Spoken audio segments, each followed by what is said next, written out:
Hey pawsome people, welcome back to another video by your ultimate why am I saying that? Okay, by your favorite vet student. Okay, someone else's YouTube intro, so I wasn't gonna use that.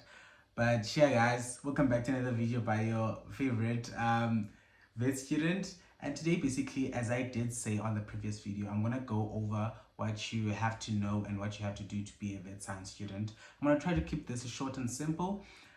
Just before I go further, for people who watched the previous video, thank you very much. I'm still enjoying the love. I appreciate it. It's nice, and hopefully you are also learning something from it. If ever you gone through the process of learning, hopefully you're still going through the process of taking it as therapy in a way. But either ways, guys, that's how my life is technically. But yeah, nonetheless, let's get into this video. So basically today I'll be telling people, or students rather, or prospective vet students who want to come to the University of Pretoria, what they should expect when applying and all that stuff, because it is quite a tremendous journey. Like, you have to brace yourself firstly, because it will be stressful in a way, because it was for me as well. That's why I'm saying that. So hopefully you guys are ready. Hopefully you know some stuff, but I will say everything that you will need, and hopefully some of the stuff you already have, because applications time is here. Like, it's no longer in 2 months, in a month. It's literally next week, if I'm not mistaken. So it's like 7 days from now. So if ever you haven't gathered your stuff, you're in the rush hour zone. You have to make sure that you get your stuff together as soon as possible. But nonetheless, getting straight into the video. So if ever you want to be a vet science student, firstly, when you're doing your research, you should find out, not that you should, but you are going to find out that it's only done at the University of Pretoria in the whole of South Africa. I don't know in other countries. I didn't look in other countries, but I would have loved to go to Michigan State University, but obviously because of other problems I couldn't, because you have to apply for a Schengen, even not even a Schengen visa. I think it's a student visa at the embassy and all other things. So it was just a lot for me to do, and I was just lazy to do all that stuff. And aside from that, I knew that I was not going to afford to go there, because even bursary in South Africa is a struggle, but we'll get to that when we get there. Firstly, so now it's done only at the University of Pretoria, and first year, so it's a 6-year module. Wow, 6-year course. Oh damn, I died to have a 6-year module. Flip. So it's a 6-year course, and basically your first year you do it in Hatfield, in the main campus of the University of Pretoria, and then your second to 6th year you do them on the Sport campus, which is where I'm at currently, because I'm doing my second year. So from there, application process, basically what you need to know, or what your results should be like on a minimum. And bear in mind, don't you dare aim for the minimum. The competition is so tight. They take around 150 vet students per year, so it's tight. It's as tight as shit. That's all I can say. But it's tight. It's a tight competition, so you have to brace yourself and you have to work your ass off. That's all I'm gonna say. Just to be clear with it. And hopefully your grade 11 results are ready by now. You've got everything sorted. I'd like to say it'd be good to have your grade 11 results, even if it's certified or not, but just have them so that you can have a copy of them, because I didn't check if they need to be certified or not, but I don't remember certifying mine. That's why I'm saying I don't think you need to certify them. But if you can certify your grade 11 results, okay, these are the documents that you'll need. I think you need to certify your grade 11 results. Your ID, I think you just know your ID number, but usually during this application process, because varsities have different preferences, I'd rather say that you have a certified ID copy that is still valid or hasn't expired yet, because it expires every 3 months, if you didn't know. So certified grade 11 results, certified ID copy. These are not mandatory everywhere, but I'm just saying have them for safety's sake. Obviously, you're going to use these documents in other varsities as well, not only at the University of Pretoria. And then Okay, what else? So what you should make sure that you do when you look, okay, so you have your ID, you have your your grade 11 results. Don't mind your grade 12 results. Hopefully they come out good. Put in the work. But now you can only use the grade 11 results in this case. So second thing is, firstly, you have to have an APS of 35 in your grade 11 results, or else the system will not even allow you to apply for vet science. That's the worst part about University of Pretoria. Like, they calculate it right when you add in your information, and they tell you right there and then that you're not making it, and if ever you have to, you might have to apply with the degree or something else, but basically that's it. So basically your APS should be 35 with a level 5 in maths, English, and physics. That's what they wanted from me. That's what they even wanted with the conditional acceptance. So basically that's what they want, and you need to make sure that your report has these. As I've said, you have to aim for more than this, because usually what happens is there's competition, as you all should be expecting it at this point, and some people get more than this and they're taking obviously their first preference in that case. So try to do that and try to get your grades high. I can't emphasize this any much. Like, I don't know how important it is, but I feel as if it's of good importance, and I think it's how I got to med school, because my grade 11 results was so good. So going after your application, like, that's all, basically that's all you need. And then you go onto the site up.ac.za, you go on there, you apply, and then you need to know that also that you have a 300 Rand application fee, which is the only stopping part about this degree. And yeah, guys, for if ever you're applying as well, your second option, please make sure you take your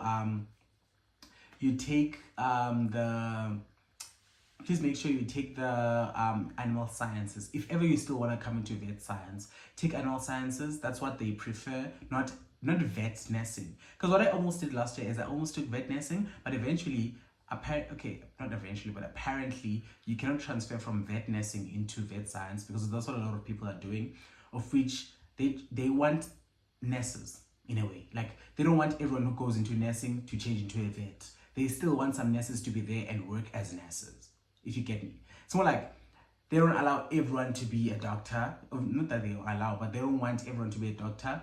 Even doctors need nurses to assist them. So basically, there is a lot of space for nurses. I think they take around 50 nurses if you'd like to be a vet nurse. It is a career that's out there. A lot of people don't know about it. Within the vet faculty, there are a lot of careers that I also didn't know of. If ever you feel like you'd love to know about those careers, I'll try to make a video. If ever I get response fast, I'll try to make a video before the application time is closed. Just put a thumbs up in the comment section, and I will talk about all the careers and the vet faculty, because it's not only vet science and vet nursing, it's others as well, and affiliated careers in a way. So basically, those are the careers that you like. You can choose. If ever you want to do vet science, choose animal sciences and not vet nursing, because if you do vet nursing, you're gonna have to finish vet nursing, and then usually what other bursaries do is that if ever you already have a degree, they don't fund you again, so you might have to work and pay for your own degree, and working and paying for a 6-year degree is not really something you'd wish for, which is still an undergrad, which is your vet science. But yeah, basically, if you feel like you won't get into vet science, apply for animal sciences so that you can be able to go into vet sciences. And usually they accept people pretty early for animal sciences. Just accept the offer or leave it there. Like, even if you haven't been answered for vet science, leave it there. Leave it there. Because now I got accepted for animal sciences, and I thought I was going to make it to vet. I almost accepted, but then a few days afterwards, they gave me the conditional acceptance. Hence, I'm saying leave it there, because you might accept it and then they don't even consider you for the second thing. And one last thing, do not make vet science your second option. It's a waste of your time. It's like you didn't apply. They consider people who make it first option first. If I'm not making it, I think vet science or vet nursing, one of the two. I know they take first first options first. For me, I think in my year, I think it was vet nursing that they only take. If you choose vet nursing as first option, then they'll take you, like they consider your application. They don't take it if you take it as a second option. I don't know why, but maybe it's back to what I was saying, that people want to be vets and then vet nurses. And then basically, guys, I think that is it. Oh, one thing that you should need to know when you're applying, there is a form that is filled in sooner or later after you applied, or at times it's filled in while you're applying. It's called the VAF, value added form. It's a form where you have to do reflect your job shadowing. You have to reflect things that you've done, or familiarity to animal structures, or like being in a farm or something like that. If you haven't, please try to do job shadowing. If even a week is enough, try to do job shadowing just to see how the field is. And at times it's what opens your eyes into what the faculties will be like and all that. I didn't do the job shadowing, but I'm suggesting people do it, because if ever I did it, maybe I would have been in a better position. Firstly, with knowing what's happening, because at some point I felt like I'm gonna drop this career off, but nonetheless, you're not there yet. And secondly, when doing job shadowing, you learn a lot, and you get familiarized to quite a number of stuff, and you get to see what type. It's more like you validate whether you'd like to be here or not. Basically, I'll just leave it there. So try to do job shadowing if you can. If you can't, cool. But for me, I think what worked for me, I had a lot of leadership positions and like things that worked for me. I did explain this in the previous video. If you watched it, you will be able to see it. But nonetheless, guys, moving on to something else. Within the form, which is the value-added form, you can also, they'll ask you questions such as, have you ever seen a sheep animal being slaughtered? Have you ever seen an animal being killed for health issues? For example, euthanasia. If you don't know what euthanasia is, it's killing an animal because you can't cure it. So basically, you're removing the pain, and it's an ethical thing to do in South Africa. I'm not sure other countries, but I think in other places as well, because it's a generalized thing within the career, basically, or vet career. Hopefully I'm right. And also, right on that form, you will have to reflect your leadership positions. As I said on the previous video, I had a lot of leadership positions, and I felt like they helped me a lot. If you have any, please put them there. They will work towards you. They add points. It's more like they will tally things up, and then they'll choose people according to who has the better scores and all that stuff. Unfortunately, that's how it is. There's nothing I feel like we can do about that, but hopefully you do great. Good luck with applying, and yeah, guys, basically that's the application process.